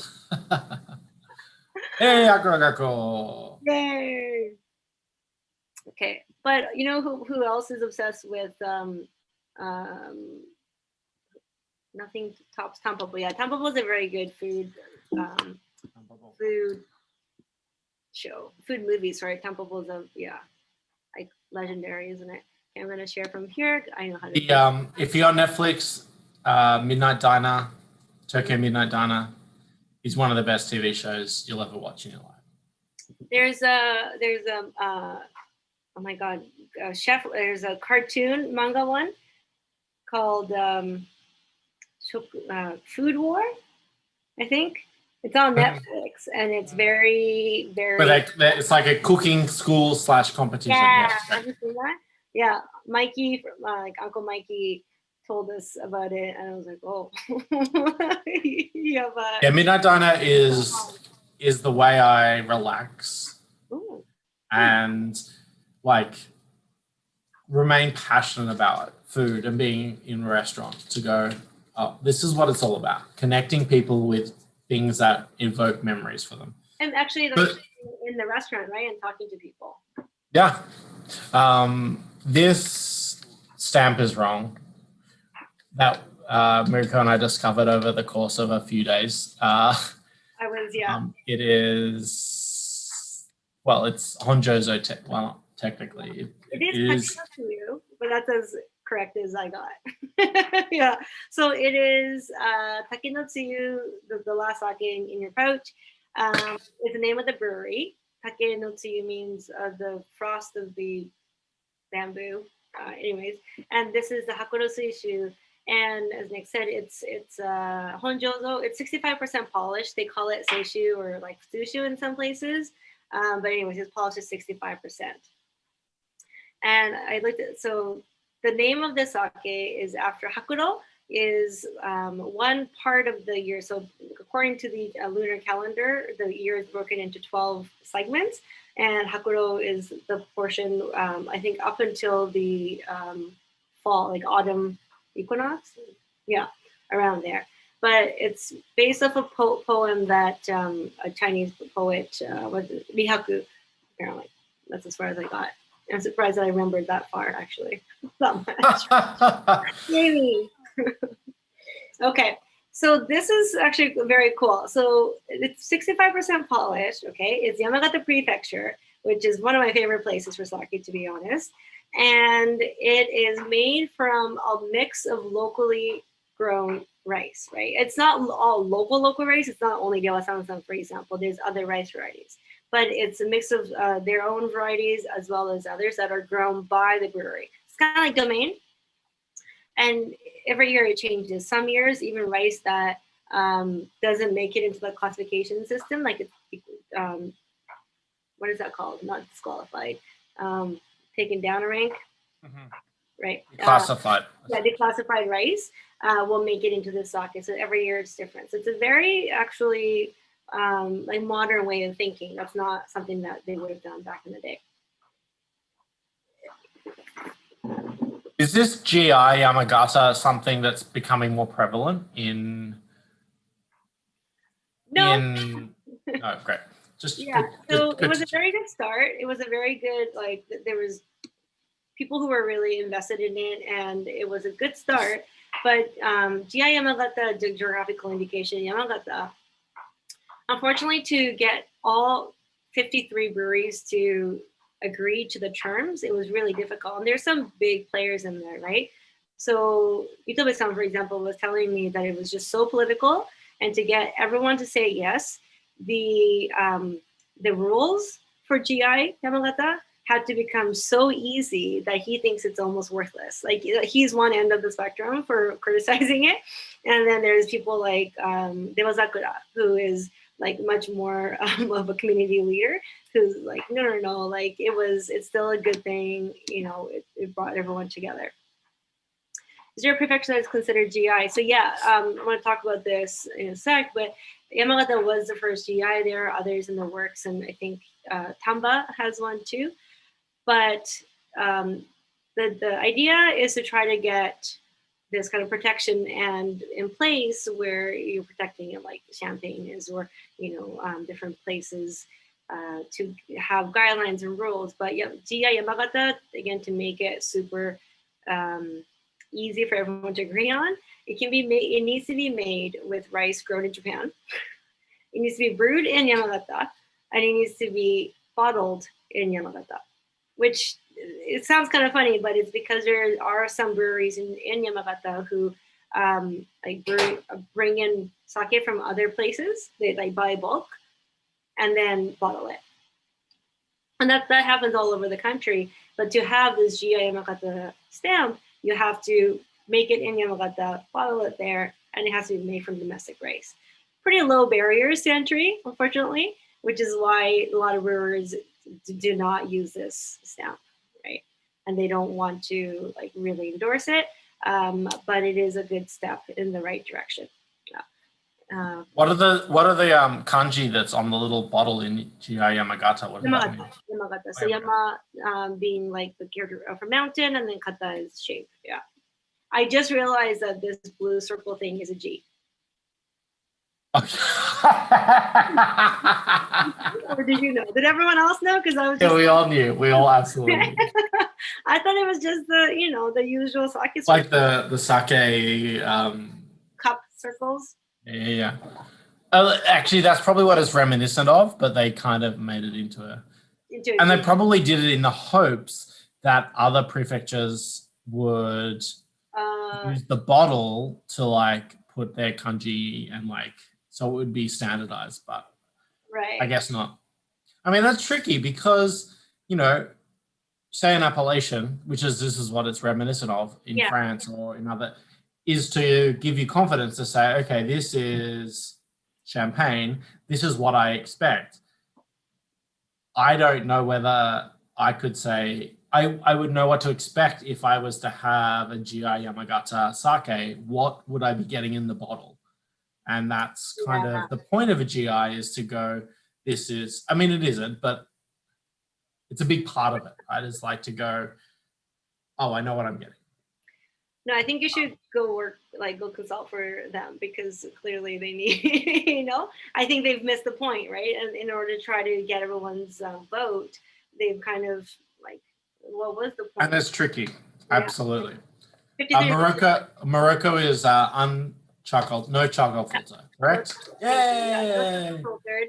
And so they've just called it a charcoal filtered seishu, right? So this is classifying.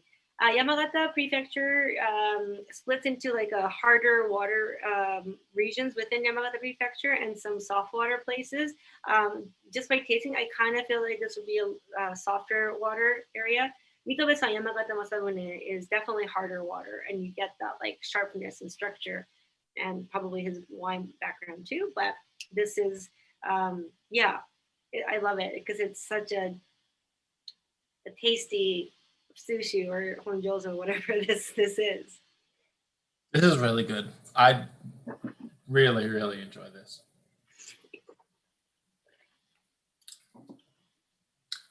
For like 65% polish, it has so much elegance to it, and This but sharpness, also lots of flavor.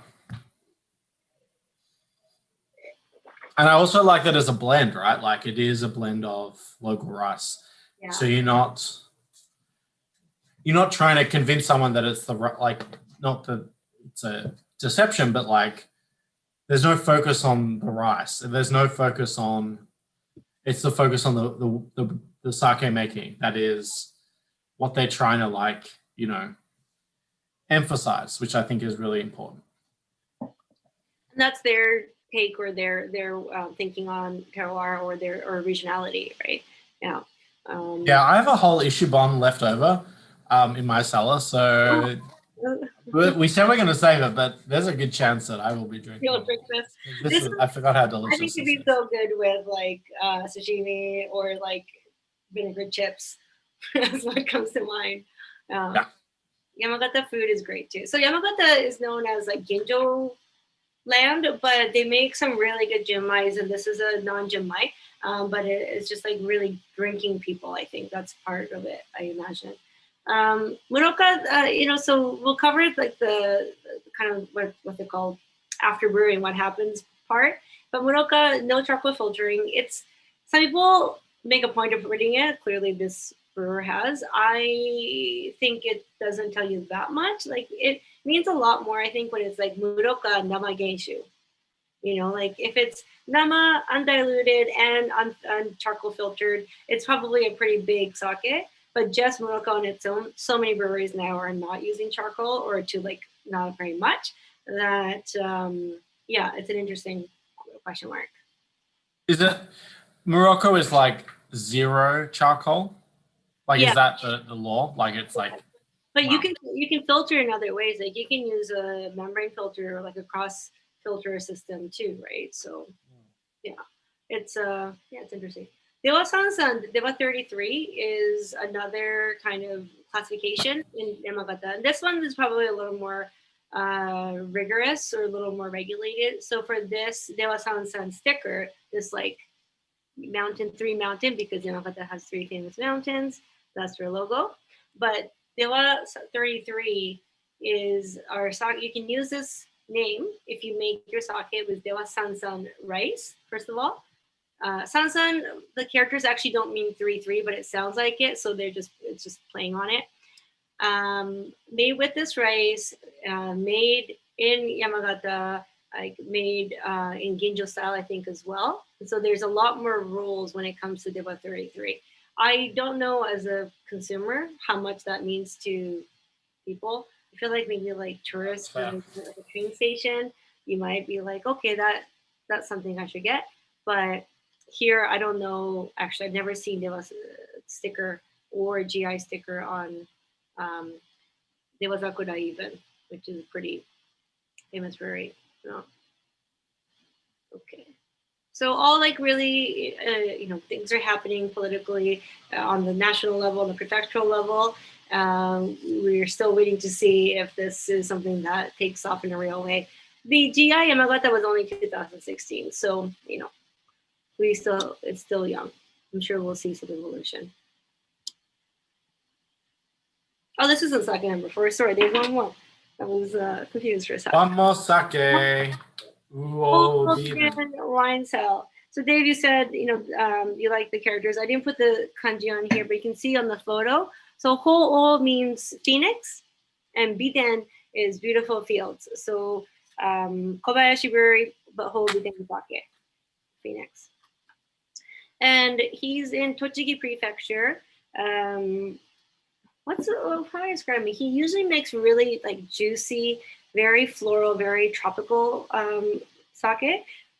But his wife used to be a yeast researcher in a lab, and so a lot of his fermentation and like yeast experimentation comes with advice from her, right? And this is wine yeast that he's used with, but it's also vintage. It's 2018, so he doesn't put vintages on all his sakes, but for one of his like the Phoenix sake, that's vintage, and his wine cell is also vintage. Yamada Nishiki, 55% polish. And wine yeast, why someone would use that is because not just for like, apart from the novelty of it, you would get more citric acid from wine yeast than you would from sake yeast. But usually the trade-off is also that you have lower alcohol levels because wine yeast doesn't go up to 16, 17 without killing itself, right? But interestingly, this is like, I think over 16. Such an interesting sake in that yeast is a big part of aromatics, and like this doesn't smell like sake. This has, like you said, lots of citric notes, like citrus fruit notes, which is very common in white wines, but that's because of the yeast that they use. Weird. Interesting. Yeah, it's very like unusual almost. And I know some people here have had Hobiden, like their non-wine stuff. It's quite different from that too. Wow.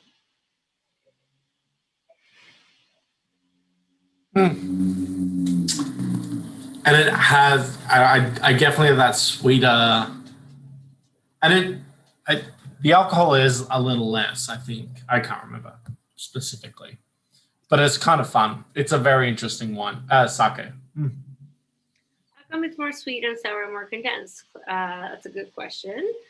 So I don't know. Like, so he on his like tech sheets and stuff, he's like undisclosed. So he tells us it's wine yeast, but he's like everything else is a secret. But definitely, I would think that the citric acid and different compounds are quite different from the other sakes we've had so far, right? It's higher alcohol. It's not low alcohol, so it's not like there's a lot of residual, but it seems like different. Let me see. I might have the bottle. Let me see. It's very different. Like it coats your palate differently. There's less umami. You find playing with unconventional yeast becoming more common? Yeah. I mean, it's 16%, so no, it's not at all low alcohol. Right? Like it's pretty high, all things considering, for using wine yeast. Because using wine yeast and being like 13% is a little more easy to understand, But it's pretty high alcohol. Yeah. Rice, 55%. Also, I think it's also against you. Like, I think he stops the fermentation, or it stops at 16. Whereas, maybe that's why too. Like, if you have sake yeast, it could go up to 18, 19, but maybe even this one, he stops it a little earlier, or he adds water to dilute it to 16 or so. Yeah. Playing with unconventional yeast, like flower yeast, as I would say, Amabuki in Saga, they do sunflower yeast, they do an apple blossom yeast, sake, they do abelia, all these yeast flowers that I don't really know, but I've had to Google them over the years. So they use yeast from those flower roots. Yeah. Hatanift yeast, yeah. I don't know if he's ever said like what sake, wine yeast he uses specifically. But yeah, having a wife that used to work at East Lab probably helps you access things. Yeah. So we have people on the call who work at a Yeast Lab. I mean, yeah. let's see if I mean, considering we have people in the class who work at Yeast Labs. That is very true. So yeah, someone started. Hopefully they can enlighten us about, you know, the influence they have on their family and friends about incorporating yeasts in their professions. Yeah, how can we use their yeast connection? Yeah. I don't make it. I did have a question, and I mean, maybe for the class, when they have 2018 on the label, for example, this one, which is 2018, like, what are these sake brewers trying to tell you? Like, this isn't a very sake-esque. This is very much reminiscent of wine, like a vintage. What are they trying to tell? I guess what are they trying to tell you? What's the message? Yeah. Yeah. So with him, sorry, the photos are his 19, but the sake is 18. When they put a vintage on, they are trying to show you that this is, singular. This is made from, 18 rice in 2018, maybe late 19. And they want for you to like experience it that year. Now, I really think that the point I want to get to is where they either have some held back or we're able to access enough that we can compare vintages. I try to do that, and like he didn't have enough 18 or 19 or something, so we got like 2 cases of something, and Stu took, kind of thing. But I would really like to be able to compare them and contrast them in that way. I think that's what I think is the goal of putting vintages on sake, because so that you can see that there is different results from that year, from the rice or from the fermentation or both, and then to see the evolution of it in bottle or however they choose to age it in different temperatures. So to like pinpoint it, right? Because like I was looking up Tissot's Cremant the other day, and it was like, okay, well that's non-vintage. So and then Robert Parker is like, well, I would like to see it aged, but I know that because it's non-vintage, that's hard to track. That's for people who don't know when exactly it was disgorged. So I think hopefully that's what his point was, and that's where we're trying to get to with sake, where we say, here it is right now. Where does it get to in a year or two? He's someone who says that he thinks that one of his jobs is to make a sake that arrives to wherever it's going and is at that point ready to drink. Like, so he's saying that right now his goal is to make sake that is a little less expressive now, like pressed, bottled, it's not ready. But by the time it gets to like someone's glass or to Canada, that it's then developed and evolved to where he wants it to be. And to go back to like Tochigi, I may be mispronouncing that. Like, is that a region like iconic for sake? I guess is probably the wrong word. There's some good brewers. I think so. Holbeden is here. Senking is here. Those are pretty famous ones. Sohomane, some of my favorite brewers actually are here. Yeah, that's fair. But thanks, Imran. The prefectures as a prefecture is like a lot of farmland. I think I was saying somewhere that it was voted in Japan as like the least desirable place to live for some reason. I think it's just like boonies, basically. Yeah, that's sad. Yeah. They have really beautiful strawberry industry. They're known for gyoza, so they built a gyoza statue back in the day. That's fun. Yeah. I think I thought that it was going to be this huge gyoza structure that I was like, I'm going to go take a photo. And then I got there and it was like this small. Oh, no. And it's, you can Google it. Tochigi gyoza strategy. I'm going to look at it right now. I'm actually looking at it right now. Pleated side of a gyoza as the statue by the station. Yeah. And I remember being mildly disappointed by it. But it's, It has a cannabis museum. That's what they've taught me in Wikipedia. Anyway, I'm getting distracted by cannabis. Yeah, I've been distracted by Japanese prefectures. This was kind of fun. I definitely get the wine yeast. I understand its effect on the sake because it does turn about a lot of flavors and a lot of commonalities. And yeah, like it's yeast is responsible for making alcohol, so it makes sense that and aromatics. So it has a huge part to do with it. The first time I had a wine yeast sake was kuheji, and it was undrinkable. Like it was so tart that we're like, did you add citric acid? But that's kind of he was experimenting with that. Yeah, so it'll be really interesting to see what brewers do like 10 years from now, or even like 5 years from now. It's going to be a pretty interesting time. Yeah. Fun. Did I have anything else? Oh yeah. Fine. The industry. This is me again. And Mayako-san from Kirakusho. So she makes one of my favorite honjozos. But she's got the 2007, and I've got her like seasonal release when she was visiting us.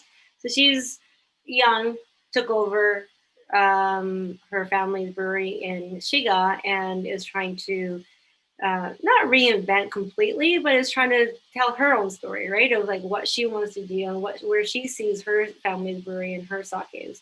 So her Instagram has gotten really interesting recently. I think she's working with like local artists to make different labels and things. Yeah, she's doing really well. She visited us in Canada 2 years ago, and she had an Instagram account, but it was like empty. And then she I think went home and studied because it got really good all of a sudden.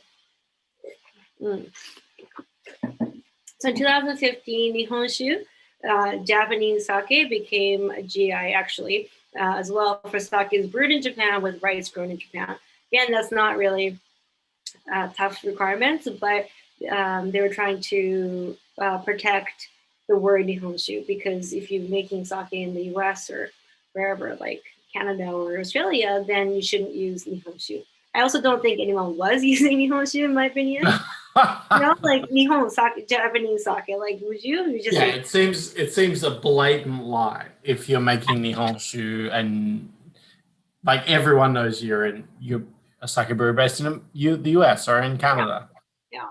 Oh yeah. Now it's like the wine cell is really, like plumbing. That's really cool. But GI is the goal, the geographical indications are to protect quality, reputation, name. The criteria, hopefully, will get a little more tighter. I think not that that's the goal, but I do think it makes it a little more easy to understand. Like you're saying, Nick, like what are we supposed to expect from that?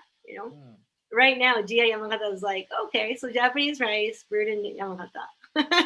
Yeah, and unless I have family from Yamagata or like have an affiliation with Yamagata, that is probably not going to give me much information rather than like supporting a prefecture that I prefer. But that said, like you've got Hakusan GI, and like that's perhaps a more familiar style that I enjoy. That's true. Yeah, Hakusan GI, yeah. The Ishikawa, right? Yeah, that is. I think that's a better one too. I agree. That's a good one. Ingumai, Todorogawa, those very delicious sakes. Yeah, those are definitely good, and you get that like thread of consistency of like why you like them, right? And you often noto style, at least in some way or form. But it is a very male-run industry still. We still talk about she's a female brewer. It's a big deal when it is a woman, or even in a brewery like itself, the brewers are not, the teams aren't young or diverse for sure. Yeah, so we have to do a better job with that, hopefully. See you next week. Okay, not yet. But quick question. In terms of like your friend who in the previous slide, I forgot her name, will soon be, if not already, the president of her brewery. Like what influence does she have? Like, for example, Colombini in Tuscany, I think, is a female run winery, and she made the decision to only hire women in the winery, because in Italy there was this, while in the universities there was equal amount of women and men studying, only men were getting these positions. And so they decided that it would be, there were so many women who studied wine who weren't getting any jobs, that they would only hire women in their wineries, which I think is super important. And I wonder, like, is that something that like the president of the sake brewery has to like influence the toji and influence the hiring practice? Because I'm just curious. Oh, I think they totally could, and they unfortunately I haven't heard of anyone who does that, but they definitely can. As long as her father's around, might be a little hard to make like sometimes you even see like brewers who create this whole new line or this like vision for their branding and their styles.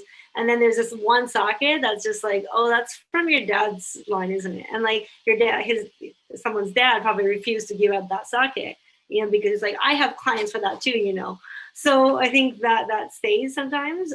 But in terms of hiring, she should be able to hire whoever she wants and do it in a way that makes sense. But I think, yeah, like watching, of course, Japanese TV shows isn't where, I should get all my information, but even watching the news, like watching like Japanese society, like it's still pretty, I think out of the East Asian countries, it's pretty behind in terms of equality, inclusion, diversity.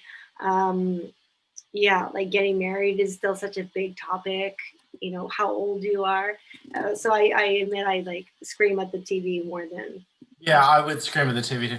That said, and I think we'll go into this next week, but like currently the best sake sommelier in the world is a woman. Like Maria Chiba is hands down probably the most exciting, most creative, most influential person. When you see the people she's talking to, and like, so I have this magazine, Rice magazine, but like, it's all about her. Like, it's all about the people who like, she's so much in terms of, I don't know, someone I like collaborated with. Yeah, someone who loves sake is like, she's absolutely in the top tier of the people who I want, like S level tier, who I want to meet, to like talk about how do you talk to people about sake? How do you sell sake to people?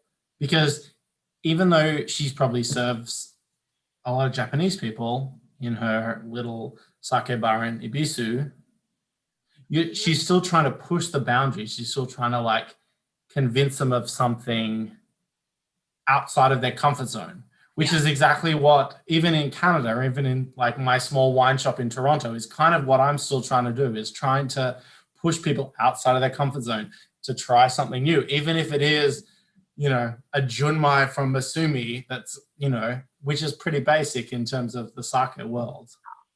Yeah. It's still, in context, is still a huge leap. Yeah, exactly. And she's someone who absolutely excites me.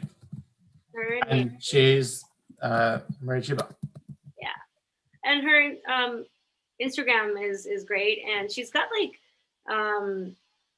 she's in like, oh my God, not Worth the Sake. She's in other documentaries. And hopefully we can like screen them sometime again at like the JCCC or something. Yeah, she works with the top chefs, the top like food scientists. She has this like manga, sake manga out, and she talks about, it's kind of like a biography, right? But she talks about how when she first met Utsunomiya Sensei, this person who's a technical grader, I think, he was like, you have sakes that have 4VG, which is a fault. Beer industry people, I think, would know what it is, but that's a fault. And she's like, why? Because if you take this taste and you add it to this food ingredient, it's really tasty and it does like magic in your mouth. So like, why not, right? So this whole like defining or labeling things as faults or mistakes is like the first thing that she's like, I don't get it. Why? Yeah, that's her manga. And she looks like that. I think it's pretty accurate. Wonderful, wonderful. She is actually like not a super social person. She's like introvert, extreme introvert by nature, and she did like service in order to try to overcome that. And now she's like the world's most famous sake sommelier, you know. And of course, there's haters. It's like the internet, right? There's people who say things, but like, why? No. Actually, there's this. If you ever come to Peter Pantry when we're like allowed to, or like around, I'll keep this here. But like, this is such a crazy. Like, there's articles about her, and like, you know, Onishi-san from Gcon writes how like he respects her Aramasa. There's all these amazing sake brewers. Oh, the best like, brewers are. We are like in awe of her ability to like talk about sake in a way that we can't even understand. Yeah. It's crazy. She's like a chemistry background, right? So she's got such a great foundation for doing what she does. Maybe we can. I know Amazon Japan is still shipping. It's a little expensive, but maybe if we can get enough orders, like or not too many orders, we can order some, because the Japanese. That's a good idea. English, right? Yeah. Because all the articles. It's a wonderful magazine. If you like sake, this is the best. This is the most exciting thing I have ever read in my life. She did a curry, like they release it I think 4 times a year, this magazine, and I think the most recent one is based on curry. The best article is this article on pumpkin, mayonnaise, and sake, and like you go, what does that mean? And then you're like, oh, I understand what this means. It's like a food nerdy version of, is it Nylon magazine? Something like that? You know? It's like very poppy, great. It's wonderful. Yeah. Okay. Well, anyway, that's an aside. But like, you know, if, you know, there is a lot to, like, you know, we talk about a lot about how Japan, but in wine and everywhere in the world is male dominated. But like, there are female icons in every field, including sake, that if you're, you know, a woman in this industry who wants to learn about sake and feels intimidated by how many men are like defining the culture, I get that. But like, there are some amazing women who are like hands down some of the best in the industry. Mariko obviously is included in that conversation, you know, but like it's super important to understand that. And like, you know, don't feel put off by how male dominated wine or sake or anything is. Just like, there are people you can like look up to, be inspired by. And there's enough people now finally who are, you know, really pushing for different like mentorships and like, you know, with the Ven Equity or Grape Witches, and there's just so much going on. It's a finally it seems like it's a little bit of evolution. I'm not sure. Yeah. We're getting there. Step by step. Yeah, step by step. Well, thank you. Next class, I guess I'll have a bit more like food recommendations for next class. Yeah. Serving styles, right? Serving stuff with like service of sake and pairings, and that includes like vessels, also temperature. So if you want to like warm sake, go ahead. We have a nigori in the next class. So if you want to grab a can of beer or a radler or something, then you can try adding it to your nigori. Yeah. Mm-hmm. It is. I did it the first Hakko Gakko we did. It is absolutely something you should get some Pilsner, get a can of beer, and like taste them side by side. It's a completely different experience, because as we all see, nigori is a very specific style of sake, and it may not be for everyone, but you add a little beer, you add a little radler, you add a little chocolate, I guess, is what we've been talking about in our text messages. You will have a completely different experience, which I think is kind of fun as well. Now I'm thinking about like mint chocolate chip ice cream. Yeah. In nigori? Yeah. After nigori. If sake has taught me anything, it's like nothing is.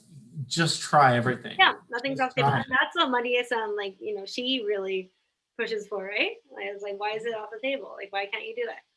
Yeah, and that, like, and absolutely, that is infected the way I talk about wine and like how you pair wine. It's not just about food and wine. It's also about and something you add to the wine, how you change the wine. It's not just like pairing.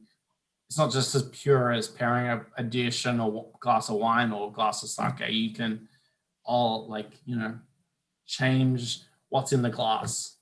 And I think that's important for the wine world. If you're a wine person, like we hold very fast on the purity of a glass of wine and like how pure the wine is. It's a certain temperature and this is the certain way we serve it, and it's all arbitrary. We just have decided that a glass of wine doesn't need to be changed, but sake teaches you differently.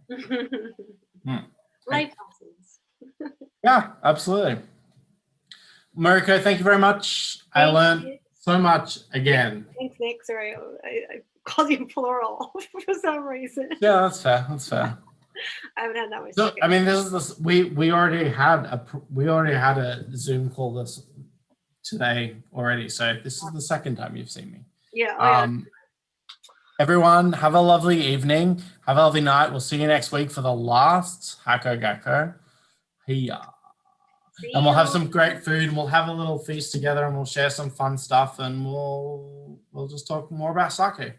Mariko, thank you. I'll see you tomorrow. Thanks, tomorrow. Absolutely. Yeah. See you tomorrow. Bye.